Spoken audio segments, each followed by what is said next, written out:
읽을 본문은 이제 좀 우리가 여호수아를 좀 생략한 부분이 있는데요. 이제 여호수아서의 중요한 분기점이 되는 곳입니다. 이 말씀이 성취되는 땅이 모두 분배되고 정복되는 장면이죠. 다 함께 보도록 하겠습니다. 같이 읽겠습니다. 여호와께서 이스라엘의 조상들에게 맹세하여 주리라 하신 온 땅을 이와 같이 이스라엘에게 다 주셨으므로 그들이 그것을 차지하여 거기에 거주하였으니 여호와께서 그들의 주위에 안식을 주셨으되 그 조상들에게 맹세하신 대로 하셨으므로 그들의 모든 원수들 중에 그들과 맞선 자가 하나도 없었으니 이는 여호와께서 그들의 모든 원수들을 그들의 손에 넘겨 주셨음이니라. 여호와께서 이스라엘 족속에게 말씀하신 선한 말씀이 하나도 남음이 없이 다 응하였더라.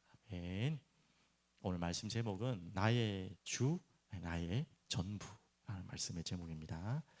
지금 오늘 읽은 본문이 굉장히 중요한 이제 본문인데요. 언약적으로 그렇고 성경 전체를 통해서도 굉장히 중요한 본문입니다. 자, 어떤 본문이냐면 딱 이런 본문입니다. 이미와 아직 사이.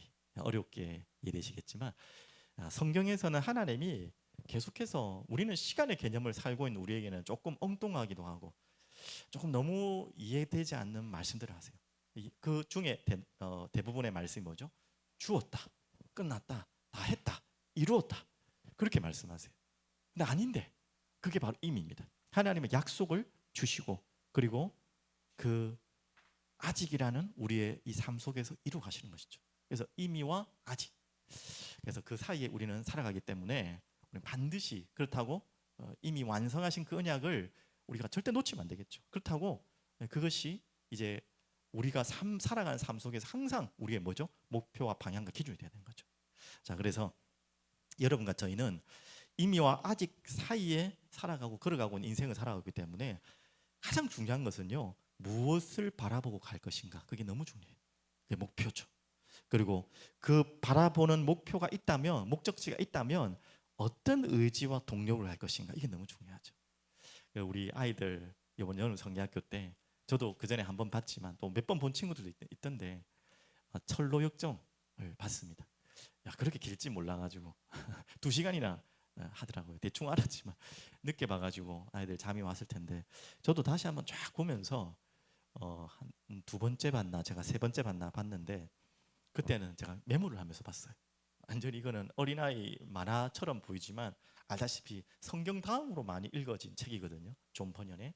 이 존 버년이 왜 잡히게 됐냐면 진짜 이미와 아직 사이에 사역하다 잡힌 거예요. 영원한 하나님의 나라를 꿈꾸며 이 존 버년이 메시지를, 이 복음의 메시지를 선포하는데 그 당시에는 그 메시지를 전하지 못하는 법이 있었죠. 그래서 끝까지 그 법을 어기고 복음을 전하다가 감옥에 갇힌 거예요. 그 감옥에 10여 년 동안 갇히면서 썼던 책이 어떻게 보면 동화 같은 우화 같은 내용이지만 성경을 근거로 해서 메시지를 동화처럼 풀어서 쓴 내용이 바로 천리역정입니다. 그래서 그 내용이 알다시피 성경 다음으로 많이 읽혀진 그냥 동화책 정도가 아니라 성경의 핵심의 메시지들을 너무나 신학적으로 완성도 있게 써놨어요. 예, 조금 뭐 우리가 만화로 볼 때는 또 형상으로 나오니까 우리가 약간 좀 재미로 나온 부분도 있지만 전체 주제는 그래요. 그 크리스찬이 바라보고 가는 분명한 방향과 목적지가 있었죠. 그리고 그것을 무엇을 가지고 의지하고 동력해 갔는지 그게 지금 우리의 어떻게 보면 우리의 인생 길을 전체 이야기하는 거 아닙니까? 자, 그래서 우리가 바라보고 의지하고 목표로 가야 될 모든 답은 바로 여러분 다 알고 있는 나의 주가 무엇이냐. 이 2가지 의미 답니다. 이번 주 받은 말씀처럼 내게 주된 목적, 주된 방향, 주된 힘이 뭐냐 라는 말도 되고요. 또 한 가지는 나의 주인이 누구냐 같이 연결되는 겁니다. 같은 주자입니다. 결국 내가 누구를 주인으로 모시고 누구를 따라가느냐가 무엇을 바라보고 무엇을 의지하고 무엇이 나의 주된 인생인가가 연결되는 거죠. 맞죠? 그래서 나의 주가 무엇인지. 자, 그 이야기가 이번 주 어떻게 보면 이야기에 제가 서론으로 좀 이야기한 것처럼 말한 것이 마리아와 마르다 이야기죠. 쉽게 말하면 뭐 이야기는 여러분 잘 아시니까 너무나 귀한 예수님과 함께한 일행이 손님으로 또 마르다가 초청을 했죠. 집으로. 얼마나 귀한 손님입니까? 얼마나 중요한 대접을 해야 됩니까? 마르다는 육신적인 양식을 준비하기 위해서 분주했고 또 마음에 걱정과 염려가 가득 찼어요. 그걸 예수님이 간파하시고 마르다의 마음 또한 이렇게 이야기하셨죠. 그런데 마리아는 좀 철없는 것 같고 조금 눈치 없는 것 같고 밉상 같지만 오른편, 예수님의 표현으로는 맞는 편, 오른편을 선택했다라고 했죠. 바로 그 이야기입니다. 이 마리아와 마르다 이야기. 바로 내가 이 땅을 살아가는데 가장 부가 필요 없는 게 아니죠. 마르다가 한 행동들이 잘못됐다는 것을 말할 수 없죠. 너무 중요하고 소중한 일이지만 주와 부를 이렇게 같이 할 때 이 주를 도와주는 부라면은 너무너무 좋은 거에 될 수 있어요. 하지만 그 주를 놓치는 부라면은 그 부는 필요 없을 때가 있다는 거죠. 근데 마리아 마르다는 그 이야기입니다. 부가 다 필요 없다는 게 아니고 우리도 마찬가지 아닙니까? 교회에서 우리가 예배 드리고 메시지 듣고 너무 중요하죠. 그리고 그 이후에 먹는 식사도 너무 중요합니다. 꼭 우리가 요즘 뭐 먹을 게 없어가지고 교회에서 먹는 게 아니잖아요. 그 예배 이후의 식사는 성찬의 의미도 포함되는 거기 때문에 같이 교제하고 우리가 함께 하나 되는 굉장히 중요한 공동체 하나입니다. 자, 그렇다고 해서 주와 부가 바뀌면 안 되겠죠. 제가 어디 예배에서 말씀드린 적 있는데 뭐 이해하시고요. 제 아주 가까운 동료이자 함께 동력하는 목사님이 한 달에 한 번씩 모임이 있는데 그냥 우리끼리 하는 이야기거든요. 목사님들끼리. 자기 교회 권사님이 계신데 너무 좋으신 권사님이 있대요. 너무 헌신하시고 너무나 모든 일을 다 앞장서시는 그런 분이 있는데 웃자고 하는 이야기입니다.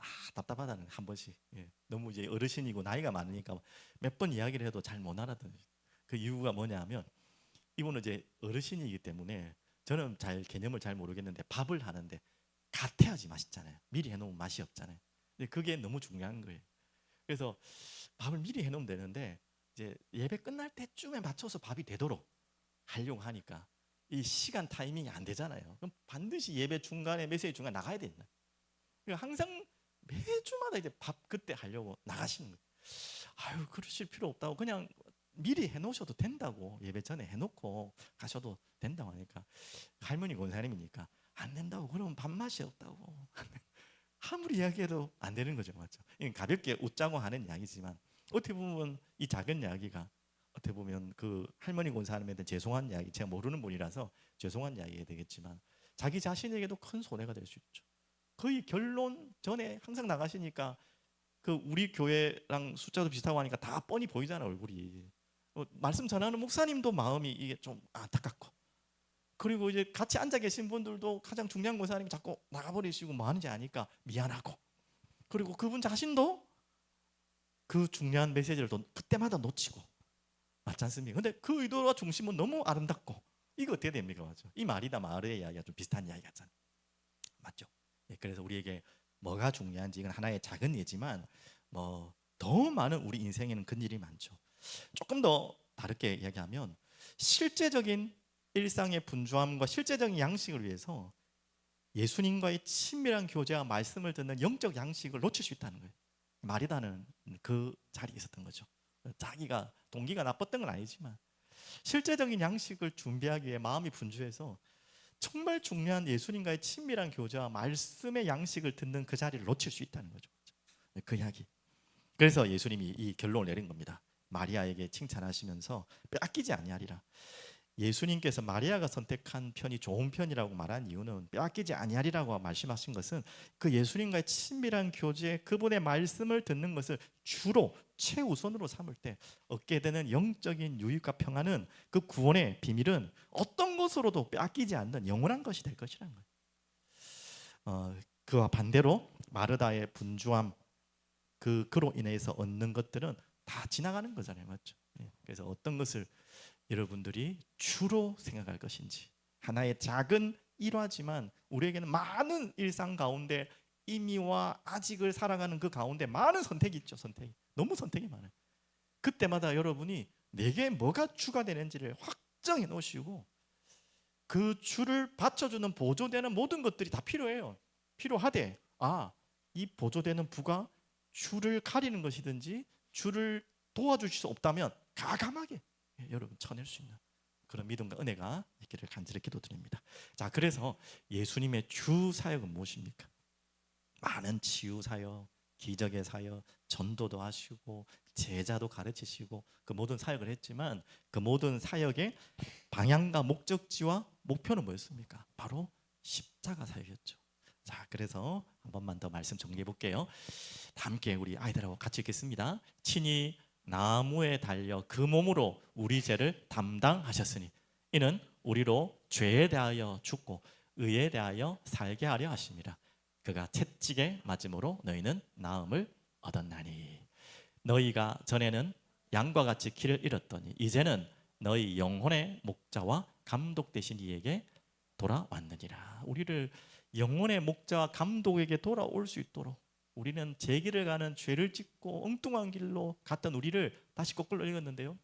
나무에 친히 달리셔서 우리 그 몸으로 우리 죄를 담당하시고 우리 죄에 대하여 죽고 그분이 우리를 위해 죽으셨기 때문에 우리가 그 죄에 대해서 영원히 죽고 의에 대해서 살 수 있도록 하게 하신 그게 바로 십자가의 사건이죠. 자, 그래서 바로 이 말씀이 방금 말했던 예수님의 십자가 사역의 핵심이 뭐였죠? 저주받는 사역입니다. 저주받는 목적, 나무에 달리신 이유가 뭡니까? 우리의 죄를 대신 담당하시기 위해서, 잃어버린 길 잃은 우리를 다시 하나님께로 옮기기 위해서. 자, 그래서 십자가에 이제 무엇입니까? 그 사랑과 저주가 있다면 이번에는 이제 십자가의 능력이죠. 자, 한번 같이 읽어볼게요. 그의 십자가의 피로 화평을 이루사 만물 곧 땅에 있는 것들이나 하늘에 있는 것들이 그로 말미암아 자기와 화목하게 되기를 기뻐하심이라. 맞죠? 이렇게 화목케 하는 바로 십자가의 능력. 알겠죠? 우리 산이 줄을 잘 지키고 있지? 지금 이 자리에 주는 뭐예요? 우리 지금 메시지 듣는 거야? 잘하고 있죠? 자, 21절. 우리를 거스르고 불리하게 하는 법조문으로 쓴 증서를 지우시고 제하며 버리사 십자가에 못 박으시고 이제 우리에게 있는 법적 문서 사형, 우리는 영원한 사형수, 영원한 형벌 피할 수 없는 영원한 지옥 갈 사형수, 절대 피할 수 없는 그리고 사면될 수 없는 우리의 영원한 이 법 조문을요 예수의 십자가의 피로 끝내버리셨어요. 우리의 모든 죄의 짐을 다 짊어지시고 그분이 십자가에서 담당하셨어요. 자, 그리고 잘 아시죠? 통치자들과 권세들, 이 흑암의 세력, 우리를 계속 죄로 끌고 가고 넘어뜨리고 하나님과 관계를 깨어놓게 하는 이 사단의 권세를 무력하여 드러내어 구경거리로 삼으시고 십자가로 그들을 이기셔서 승리하셨어요. 이게 바로 십자가의 능력입니다. 십자가의 저주를 통해 십자가의 반대인 사랑을 보이시고 그 십자가의 모든 능력이 저곳에서 이루어지신 것입니다. 이게 바로 예수님의 주된 사역. 그것 때문에 이 땅에 오셨어요. 그 십자가를 통과하고 부활의 영광을 맛보시고 우리에게 그 맛을 보여주신 것이죠. 자, 그러면 오늘 이제 본문, 중요한 본문을 다시 한번 보겠습니다.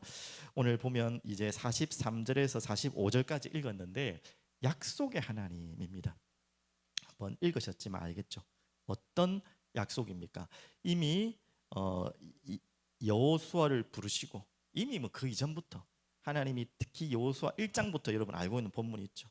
자, 한번 볼까요? 제가 한번 보면 1장 3절 4절 보면 내가 모세에게 말한 바와 같이 너희 발바닥으로 밟는 모든 곳은 내가 너희에게 주었노니. 이미 아직 시작도 안 했는데 이미 하나님은 그렇게 말씀하세요.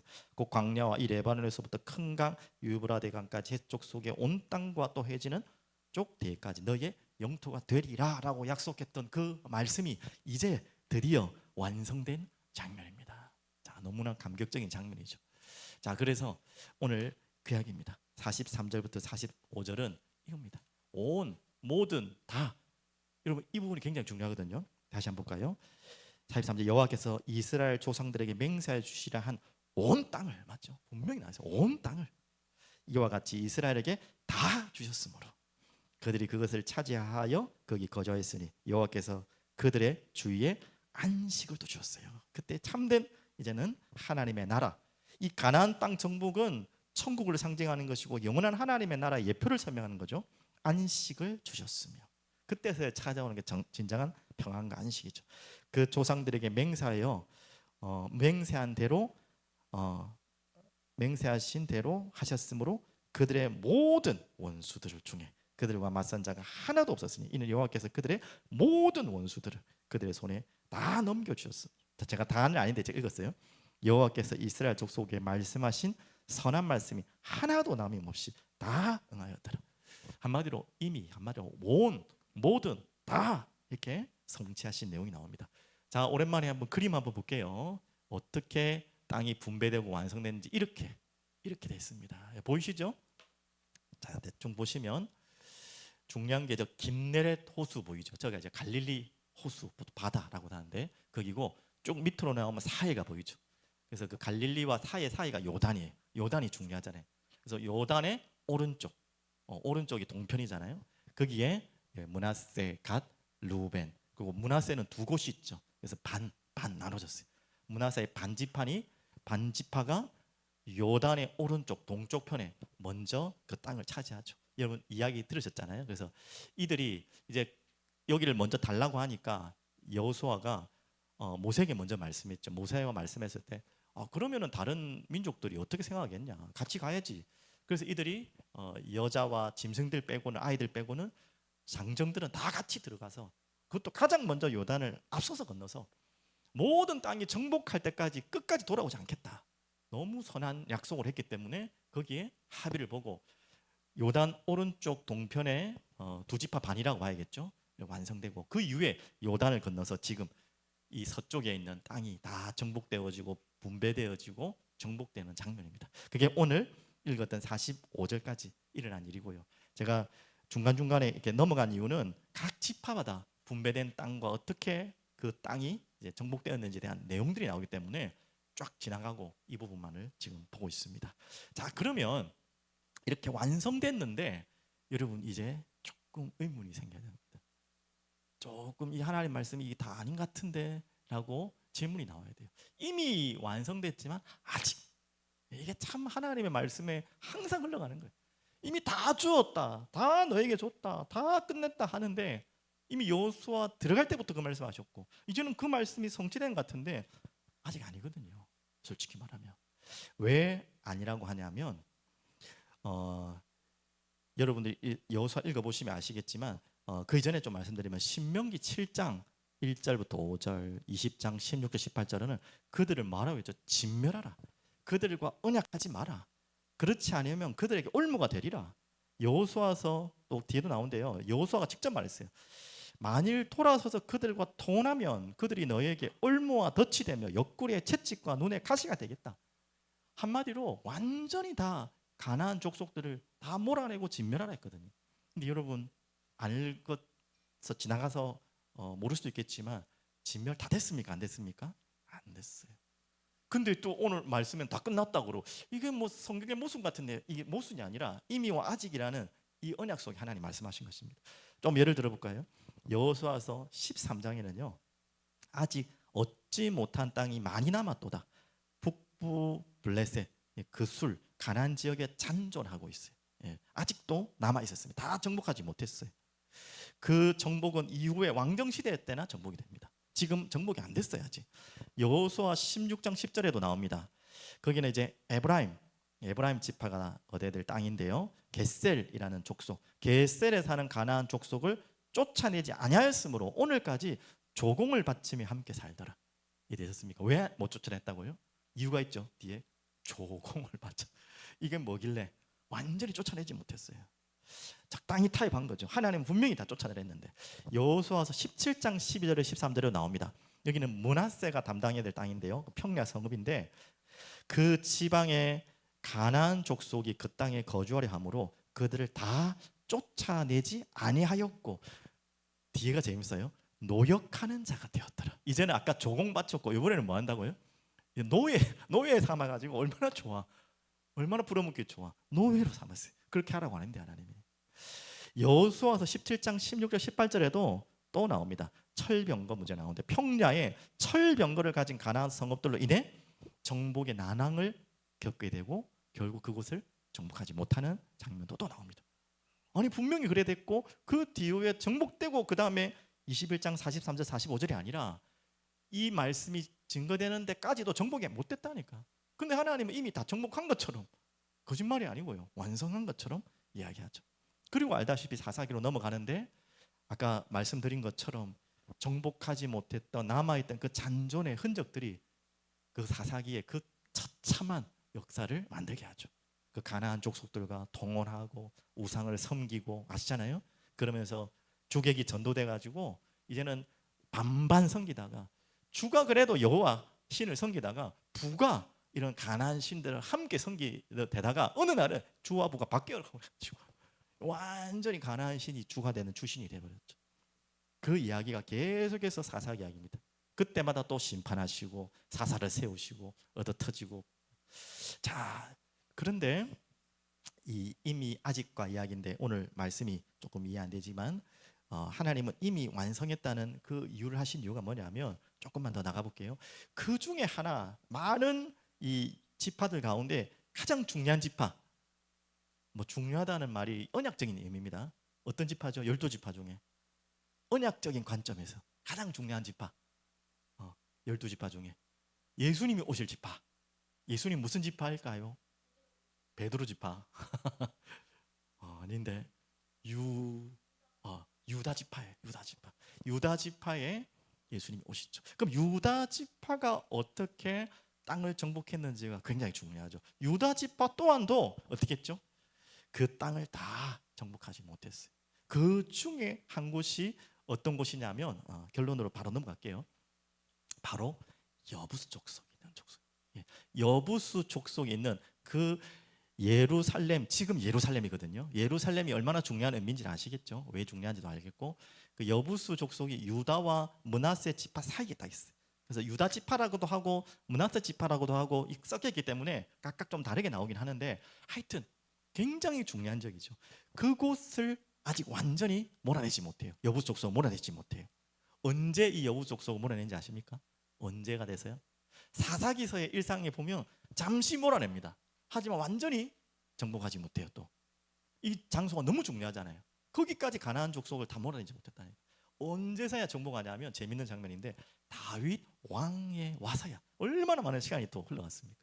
다윗 왕 때서야 결국 여부수 족속을 완전히 진멸하고 그 예루살렘에 뭐죠? 시온성을 세우고 그 시온산에 예루살렘 알죠? 시온성을 세우고 또 성전을 세우는 그런 귀중한 시간이 됩니다. 거기까지 이 여부 족속이 남아 있고 또 가는 것이죠, 맞죠? 자, 이 내용을 통해서 우리가 좀 의미가 있죠, 맞죠? 그래서 다윗 왕 때에 결국 정복한다는 의미가 또 뭐죠? 뭐 우연일 수 있겠지만 다윗의 언약으로 하나님께서 이루어가시는 거예요. 자, 조금만 더 얘기해 볼까요? 하나님께서 약속하신 가운데 오늘처럼 뭐가 좀 약속과 안 맞는 거 있잖아요. 여러분 성경적인 좀 봤으니까 북이스라엘 왕조는요 계속해서 왕조가 바뀝니다. 죽고 또 막 반역하고. 근데 남유다의 왕족은 바뀌지 않습니다. 한 족속으로 다윗 왕조로 계속 끝까지 그렇게 타락하고 막 우상숭배해도 그래도 왕조는 바뀌지 않고 끝까지 가세요. 그러면 다윗한테 무슨 언약을 주죠? 너와 내가 언약을 맺는데 영원한 왕권을 보장하겠다. 그 이야기 하시죠, 맞죠? 그리고 너의 왕권은 영원히 너의 왕조를 무르지 않겠다. 약속을 하세요. 근데 하나님이 그 약속을 지키십니까? 안 지키십니까? 지키시는데 결국은 안 지키는 것처럼 느낄 때가 있어요. 언제죠? 멸망하잖아요, 유다가. 완전히 멸망하잖아요. 다윗 왕조가 멸망해버리잖아요. 그래서 바벨론으로 끌려가잖아요. 그런 것처럼 보이죠. 그런데 알고 보면 그 다윗 왕을 통해 주신 언약은 무슨 언약을 또 말하는 거죠? 진짜 다윗 왕의 후손들이 계속해서 왕이 되는 그 왕권, 왕 나라를 말하는 게 아니라 다윗의 후손으로 오실 누구? 예수 그리스도. 결국 그게 있는 거예요. 다윗의 후손으로 오실 그 예수 그리스도가 만왕의 왕. 지금 만화 영화 나왔잖아. 킹 오브 킹스. 왕 중의 왕. 더 정확하게 말하면 온리 왕 중의 왕. 오직 완전한 왕. 맞죠? 그렇게까지 언약이 이루어지는 거죠. 그래서 우리가 볼 때는 하나님 약속해놓고 다 틀린 것 같은데, 그 깬 것 같은데, 이스라엘 백성도 그렇게 생각했을 거예요. 아니 다윗 왕조가 왜 무너져? 하나님 약속하셨는데. 근데 그 다윗 왕조가 어디로 연결되는 거죠? 결국 예수 그리스도로 연결돼요. 제가 왜 지금 이야기를 하는지 알겠죠? 오늘 이 말씀도 그런 내용과 비슷한 내용입니다. 아니 뭐 다 이뤘대 해놓고 아직도 안 남았잖아. 그런데 하나님 다 이뤘대요. 다 이뤘대요. 다 정복했대요. 이것은 지금 당시의 정복한 것만을 말한 게 아니라 결국 하나님이 영원한 하나님의 나라 예루살렘을 정복할 이야기를 하는 거예요. 그래서 결국 방금 말했죠. 이 여부수 족속이 언제 물러간다고요? 다윗 때에. 결국 다윗 때에서야 이 가나안 족속인 여부 족속을 완전히 멸하고 거기에 시온성을 세우고, 그리고 그 약속이 또 흘러서 어떻게 된다고요? 예수 그리스도께서 예루살렘에, 그리고 그 예루살렘에 뭐가 시작됩니까? 요엘서 2장 28절처럼 성령께서 임하시고 교회가 세워집니다. 마가다락방인 교회가 세워지죠. 그리고 우리가 계시록의 말씀 알다시피 새 예루살렘. 이제 진짜 이 말씀은 지금 그 당시만을 이야기하는 게, 우리가 이것을 보면 이 말씀 이거 다 가짜네 이거. 아닌데 뭐 이게 논리적으로는 안 맞네. 아니 뭐 정복 다 됐다더니 아직 많이 남았는데, 당장 여호수아 넘기면 사사기에 나와도 당장 아직 정복되지 않은 민족 그 땅이 나오거든요. 근데 이게 무슨 말이냐? 결국 하나님이 하신 말씀 이미를 말하는 거예요. 이미 영원한 하나님의 나라의 완성을 설명하는, 그 가운데 우리가 살아가야 될 아직 이 땅을 살아가는 그 이야기. 제가 오늘 굉장히 어렵게 이야기했는데 성경이 그렇게 어렵게 돼 있어요. 제가 어렵게 설명한 것도 있지만 좀 이해되셨습니까? 자, 그렇다면 오늘 결론, 우리는 항상 완성될 하나님의 나라 이미 하나님 이루시겠다는 그 약속을 믿고 가는 거예요. 하지만 우리 이 땅을 사는 동안에는 아직이라는 것을 절대 명심해야 되는 것입니다. 그래서 반드시 완성될 하나님의 나라를 꿈꾸며 가지만 이 땅에서는 싸워 나가는 것입니다. 계속해서 정복해 나가는 것입니다. 그래서 이 땅에서 우리는 항상 분별해야 돼요. 주가 무엇인지, 부가 무엇인지. 그게 분별되지 않으면 계속 우리는 부에 끌려가게 돼요. 주를 놓쳐버려요. 그래서 우리가 영원히 바라봐야 될 주는 뭐라고요? 오늘 말씀은 영원한 하나님의 나라, 영원한 하나님의 왕국, 새 예루살렘, 새 에덴, 그것을 바라보는데 이 크리스찬이 그것을 바라보고 계속 걸어갔잖아요. 그런데 그 걸어가는 과정이 쉽지 않죠. 여러 가지 난관들이 많죠. 아직이기 때문에 우리가 거기까지는 아직이에요. 하지만 분명히 우리는 완성된 것을 보고 가는 거예요. 그러면 그 아직 우리가 살아가는데 완성된 그것을 보는 과정에 가장 우리의 길목이 되는 게 뭐죠? 방향이 된 게 뭐죠? 그게 바로 십자가라는 거예요.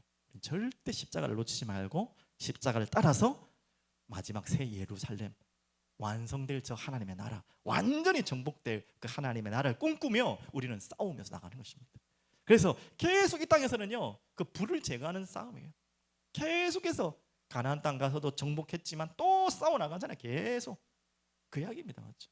결국 그 이루실 영원한 하나님의 나라를 바라보며 그 정점에 뭐가 있다고요? 십자가가 있다. 그 십자가를 바라보며 그 십자가를 붙들고 십자가를 따라서 십자가를 향하여 우리는 천성을 향하여, 예루살렘을 향하여, 영원한 하나님 나라를 향하여, 그분의 왕국을 향하여 우리는 걸어가는 것입니다. 아멘이죠?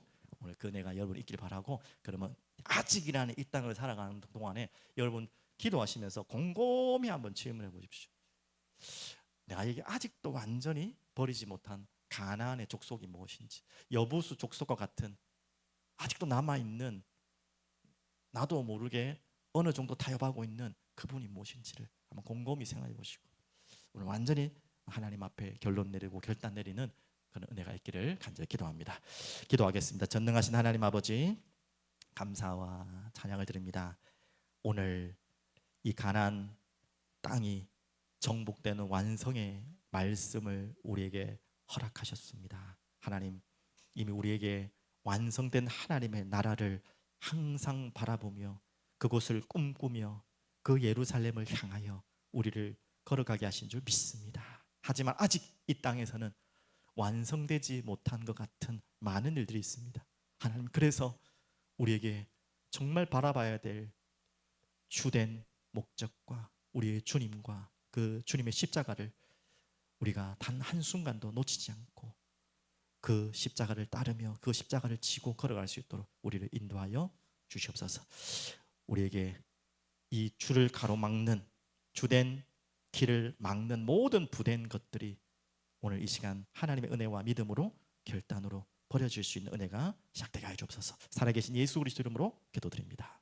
아멘.